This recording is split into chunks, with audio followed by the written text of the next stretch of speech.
એક દિવસ તાવ આવ્યા બાદ 1 વર્ષના બાળકનું મોત.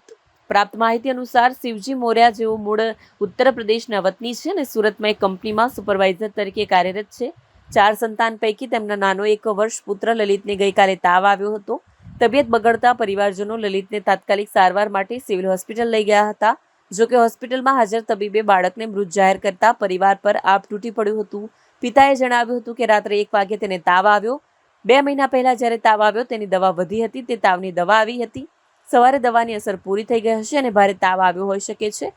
નાઈ ધોઈને લઈ જવાનું વિચારી રહ્યા હતા. 1 મિનિટનો પણ સમય ન મળ્યો અને હાથ પગ ચટકાવા લાગ્યો અને ચક્કર આવીને ઢળી પડ્યા બાદ મોત નીપજ્યું. પરિવારજનોના જણાવ્યા અનુસાર બાળકને કોઈ પણ પ્રકારની ગંભીર બીમારી નહોતી અને તાવ આવ્યાના 1 જ દિવસમાં તેનું મોત થતાં અનેક સવાલો ઊભા થયા છે. આ ઘટનાને પગલે સચિન જીઆઈડીસી પોલીસે બાળકના મૃતદેહને પોસ્ટમોર્ટમ માટે મોકલી આપી વધુ તપાસ હાથ ધરી છે.